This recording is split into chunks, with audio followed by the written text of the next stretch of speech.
There's a lot going on in the Succession War. There's a lot of different characters with different abilities and they're all doing things. Today we're going to lay out what's going on, and I think the best way to do that is to focus on the princes, lay out which prince is which, what their beast can do, and any personal powers, looking at their current major allies and plans as well. Let's start with a quick crash course on what's going on. The king of Kakeen, this unit, is looking for someone to succeed him as king. Kakeen has old history around using this jar called the Seed Urn to give people Nen beasts for the betterment of the nation. The king does the same thing here and gets all his kids to use the jar, giving them each a Nen beast. There are 14 kids, known as the princes. They're all on board a boat with the king, traveling to the new continent. The king announces that the only survivor of this trip will be his successor. However, kinslaying is still a crime, so it has to be done discreetly. So now it's intrigue and danger as each prince schemes to kill the others and survive themselves. Let's do this! First Prince Benjamin. Benji is the oldest prince and is the deputy military advisor of the royal army. His special ally is his own military squad. He sent someone from his squad to each of the other princes to gather intel and assassinate if possible. He's shown to be aggressive and arrogant by the other princes, but well-tempered by his own team. His second-in-command notes that he takes his time and acknowledges advice when it's needed. Benji has Nen. His ability is called Those Who Inherit the Stars. In a nutshell, he gets the powers of any of his army boys who die in his service. This is his Nen beast, but we haven't seen its power yet. Second Prince Camilla. Camilla has an incredibly upfront personality and is shown to be exceptionally greedy. Her special ally are the Untouchables, a class of people on the bottom rung of society. She has assigned one person to each prince with the intention of setting a death curse upon them. This is her Nen beast, but all that we know so far is that it controls people once certain conditions are fulfilled. Camilla can also use Nen. Her ability is called the Cat Who Lived a Million Times. Whenever someone kills her, the cat appears, kills the murderer, and then uses their life force to revive her. She tried to use this on Benji, only to have him not kill her but throw her in prison instead. Third Prince Zhang Lei. Zhang is a diplomatic sort and seems to think more on what he will do as king and not so much the steps required to get there.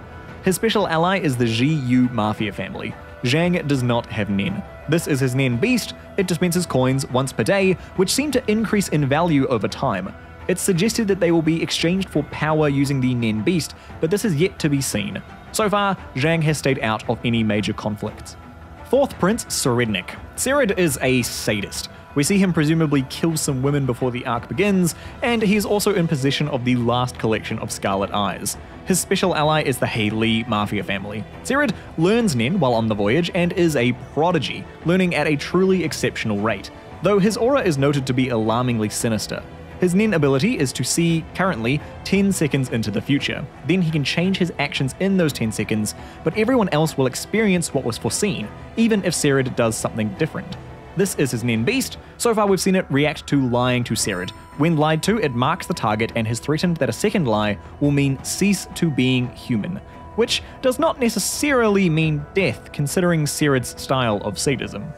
Fifth Prince Tubepa. Tube is an intellectual type. She makes an alliance with Sered early against the first three princes, seeing them as the real threat, but it's unlikely that this is a real alliance. She does not have Nen. This is her Nen beast. Its ability has not yet been seen, but it's described as being able to concoct chemicals and drugs inside its body, but it needs a partner for something. Sixth Prince Tyson. Tyson is the meme of the princes. She believes in the power of love and enjoys both being pampered by and pampering her guards. She has written a book called The Book of Tyson, which is fundamental to her Nen beast. She does not have any special allies or Nen. This is Tyson's Nen beast. It releases these small sprites that rest on people who come across Tyson's teachings. The sprites collect aura in exchange for giving the target happiness, the degree of which depends on how much of the Book of Tyson they've read. Though there is one rule not yet shown in the book, that if the target breaks, a harsh punishment will be inflicted. Seventh Prince Luzerus. Luzerus appears to be the most chill of all the princes, though he did try sneaking assassins through the Hunters Association. His special ally is the Char family, though we haven't seen them interact yet. Luzerus does not have Nen. This is his Nen beast. We haven't seen its ability, yet it's described as materializing the target's want as bait, and then springing a trap should the target take it. He also has Basho as one of his guards. Eighth Prince Saleh Saleh. Saleh is the hedonist of the bunch, spending most of his arc surrounded by women. He is the second prince to die as well. He has no special allies or Nen, and this is his Nen beast. With prolonged exposure, it sways people to thinking highly of Saleh. Eventually, a smaller version will manifest over the person, which can also spread on its own. His Nen beast is eventually consumed by one of Benji's guards, and Saleh himself is killed shortly after. 9th Prince Halkenberg. Halken has been outspoken about wanting to dissolve the monarchy. He left the prince life early and went on to study physics to great results. He's also an accomplished archer. Halken does not have any special allies. This is his Nen Beast. It puts these feather marks on people's hands, which remain only if the person is loyal to Halken. It also affects the person's memory of receiving the mark, knocking them unconscious. The more marked people around Halken, the stronger his Nen becomes. Halken's Nen awakened during the trip. His ability is called Possession Arrow. When fired, it is unblockable, killing the target, and one of his marked allies' consciousness is moved into the target's body. During the voyage, Halken tried to kill his father to stop the succession war, then himself to try and void the contest, both stopped by their respective Nen Beasts. Now he's focused on winning to get his own way. 10th Prince Kacho. Kacho comes across as bratty, but it's revealed she's one of the kinder princes. She's allied with her twin, 11th Prince Fugetsu. She's also shown to be shrewd and resourceful in sending messages.